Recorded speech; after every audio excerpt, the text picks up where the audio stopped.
You say that I'm psychotic, but then you like it like that. It's like every Mampus gue. Bisa-bisa dijadikan bebek goreng gue sama mereka. Haikal terus mendumel sambil berlari menuju kelasnya. Dia tidak ingin mencari masalah sama mereka karena dia masih menyayangi nyawanya. Walau nggak berguna banget, setidaknya gue masih bisa hidup damai, ujarnya lagi. Lelaki itu langsung terduduk lemas dengan nafas yang mos-mosan. Dirinya berusaha mengatur nafasnya yang tidak teratur. Ken meliriknya dengan raut wajah yang kebingungan. Namun dia enggan untuk bertanya sehingga dia lebih memilih untuk mengerjakan tugas yang telah diberikan oleh guru. Suara deru nafas Haikal sangat terdengar jelas di telinga Ken sehingga membuatnya tidak mampu menahan sabarnya. Diem deh lu ah, gue kagak fokus nih jadinya. Heleh, gaya banget lo ngerjain tugas bisanya terima bersih dari Ravendra juga. Ledek Haikal. Setidaknya hari ini gue mau jadi murid yang baik. Daripada lo ke toilet apaan hampir setengah jam. Untung Pak Karyo lagi keluar kalau. Nggak habis lu dibuatnya. Jelas Ken. Kenapa sih lo mos-mosan gitu dikejar penunggu toilet? Tanya Ken lagi. Dikejar nenek lo. Jawab Haikal masih dengan nafas yang tersengal-sengal. Ken langsung menyentil kepala Haikal karena kesal. Lelaki itu berusaha kembali fokus namun Haikal membuyarkan fokusnya. Dia langsung melirik tajam ke arah Haikal lalu langsung berganti wajah yang sedih dan pura-pura menangis. Ah, sialan lo Haikal. Udah otak gue susah berfungsinya sekali berfungsi lo kacauin terus. Umpat Ken dengan kesal. Gue tadi ke belakang sekolah karena dengar kalau mereka dihukum disuruh ngechat. Jadi gue langsung cus pas gue tanyain dua-duanya malah nyemplung ke lobang. Jelas Haikal. Lobang sampah itu, tanya Ken. Iya. Makanya gue langsung kabur ke sini soalnya nyawa gue masih berharga. Untuk apa? Untuk mencintai adik Kiara dan Shelin. Jawab Haikal santai. Ken langsung tertawa terbahak-bahak. Kayak lo mencintai mereka. Nggak sadar bentukan. Ken langsung menatap ke papan tulis kembali untuk melihat soal selanjutnya. Di belakang sekolah Ravendra dan Arga tidak mampu bangkit. Sehingga mereka terus menjerit dan meminta tolong agar ada seseorang yang membantu mereka. Manik mata Arga langsung melirik tajam ke arah Ravendra. Ini karena lo. Ngapain lo dekat-dekat gitu kan jadinya jatuh ke sini. Bauk banget lagi. Sialan. Arga langsung berdiri dengan susah payah lalu memegang apapun yang bisa menjadi tempat dia untuk keluar dari lubang itu. Enak banget lo nyalahin gue. Nggak mati aja lo syukur ya. Umpat Ravendra. Arga langsung menghentikan kegiatannya dan menatap ke Ravendra dengan tatapan yang sulit untuk diartikan. Kiara gimana keadaannya on? Ngapain lo tanya dia? Kan lo jelas-jelas sudah buat dia jatuh pingsan. Cewek lo tinju sekuat itu. Dia masih hidup aja bersyukur lo. Gue kasuskan masalah ini baru tahu. Ancam Ravendra. Kalau pulak yang sewot. Oi, siapapun yang ada di atas tolong. Teriak Arga. Kalian ngapain berduaan di dalam lobang? Jangan bilang kalian lagi itu ya. Tanya Ken yang baru saja datang. Cek, sialan. Seandainya gue sukanya cowok juga nggak bakal naksir sama rumput laut ini. Ketus Arga. Cek, sudah cepetan tolong tarik nih gue. Ravendra langsung mengulurkan tangannya agar Ken dan Haikal segera menariknya. Iya. Ken langsung menarik tangan Ravendra dibantu oleh Haikal hingga Ravendra terangkat. Woi, tolongin gue juga. Teriak Arga. Apa? Nggak denger gue. Ujar Ravendra. Ravendra langsung menepuk-nepuk bajunya agar tidak terlalu kotor. Lalu dia membukanya dan hanya menyisakan kaos hitam saja. Ravendra langsung memandang ke arah Ken dan Haikal dengan tajam. Siapa tadi yang ngejutin kami? Tanya Ravendra. Si siapa? Ya kami kan baru datang ya kan? Ken, mana tahu yang ngejutin kalian siapa? Jawab Haikal gugup. Ah masa iya? Tanya Ken dengan melirik ke Haikal. Cek. Sialan, lo nggak bisa diajak kerja sama hah? Bisik Haikal. Nggak, gue lebih milih Ravendra, ujar Ken dengan mengejek. Raven, gue tahu apa yang harus gue lakuin untuk ngebantu lo, ujar Ken. Apaan? Hitung dulu tapi. 1 sampai 3, cepetan.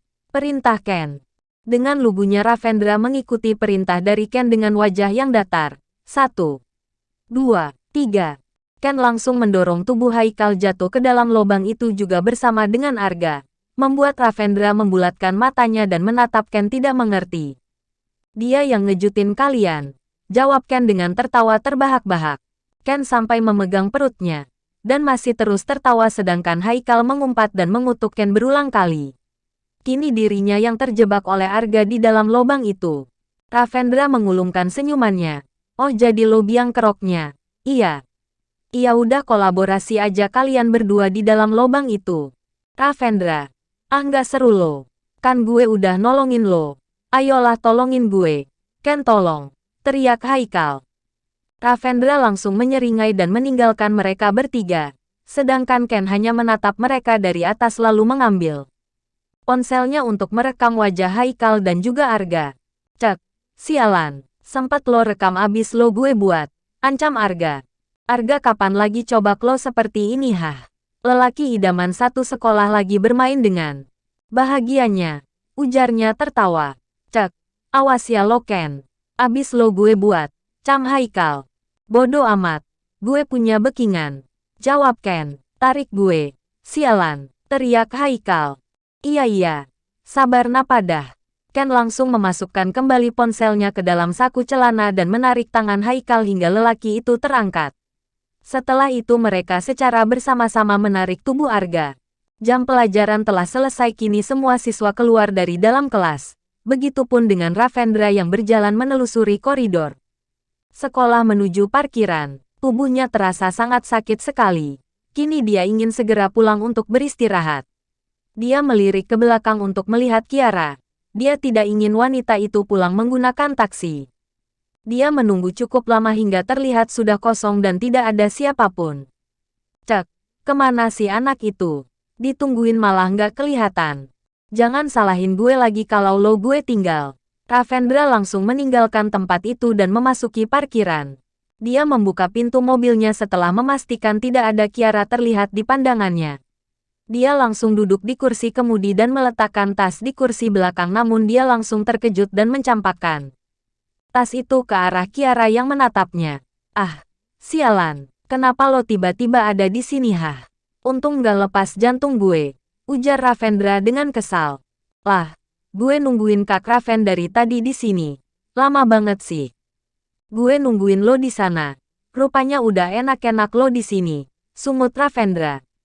Kiara langsung melengos dan menatap lurus ke depan. Cewek itu tidak ingin berdebat untuk saat ini karena merasa nyeri di bagian pipinya. Kini Ravendra langsung melajukan mobilnya menuju apartemen. Sesampainya di apartemen, mereka langsung masuk ke dalam dan melirik terlebih dahulu untuk memastikannya tidak ada ibu dan bapaknya yang berada di ruang keluarga agar mereka selamat masuk ke dalam kamar. Aman Kak. Iya udah cepat masuk. Perintah Ravendra. Kini Kiara dan Ravendra berjalan berjinjit-jinjit agar tidak terdengar suara. Saat Ravendra menginjak sesuatu sehingga menghasilkan suara membuat Kiara melirik ke belakang. Sungut Kiara. Oke, jawab Ravendra tanpa bersuara. Saat mereka telah sampai di depan kamar, dan hendak membuka pintu keluar ibu dan bapaknya dari dalam kamar.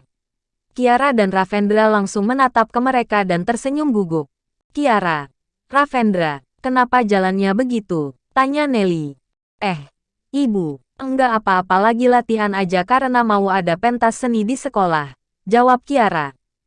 Iya Bu, timpal Ravendra kaku. Iya udah kalau gitu, kenapa itu bibirnya ditutupin gitu? Tanya Nelly saat melihat Kiara dan Ravendra berusaha menutupi luka mereka agar tidak ada pertanyaan-pertanyaan yang membuat mereka harus menjawabnya. Enggak apa-apa kok, Bu. Kalau gitu Kiara sama Mas Raven masuk dulu ya Bu. Mau mandi dulu. Ujar Kiara. Oh iya udah mandilah. Oke Bu. Dah Bu. Pak. Kiara melambaikan tangannya lalu langsung menarik tangan Ravendra masuk ke dalam kamar dan mengunci pintunya. Hampir saja ketahuan kan Kak. Ujar Kiara lega. Ravendra melirik ke arah luka Kiara. Masih sakit. Hah. Oh enggak kok. Jawab Kiara. Ravendra langsung menekan yang luka di sudut bibir Kiara yang lebam hingga ke pipi, membuat Kiara langsung menepis tangan Ravendra dan menatapnya tajam. Sakitlah, ketus Kiara. Kata lo nggak sakit lagi. Ya jangan ditekan juga, ketus Kiara. Kiara langsung berjalan menuju kamar mandi setelah meletakkan tasnya. Ravendra menarik tangan Kiara dan menyuruhnya duduk di atas sofa. Lalu dia langsung masuk ke walk-in closet untuk mengambil obat. Sini, gue obatin dulu. Biar nggak terlalu lebam begitu dan juga ini bisa buat lukanya cepat sembuh, ujar Ravendra. Nggak usah. Gue bisa sendiri, Kak. Bisa nggak? Nggak usah ngebantah terus. Kalau lo nggak sok jadi pahlawan, lo nggak akan terluka kayak gini. Ketus Ravendra. Ya gue nggak suka lihat Kak Ravendra berantem kayak tadi juga. Kalau kakak lukanya lebih parah dari ini gimana? Tanya Kiara lebih tegas.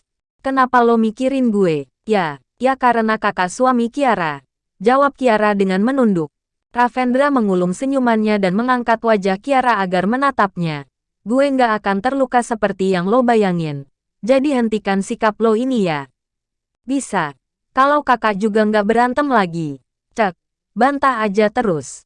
Kecoa, teriak Kiara saat ada kecoa yang mendekati mereka. Ravendra yang mendengarnya langsung membulatkan mata dan melirik ke belakang.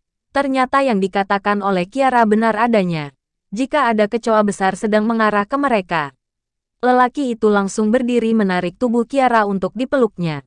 Kiara mematung dan menatap wajah Ravendra yang sedang ketakutan dan mengusir kecoa menggunakan kakinya. Cek, pergi lo. Teriak Ravendra. Kiara menahan tawanya dan mengulangi kata-kata lelaki itu. Cek, pergi lo.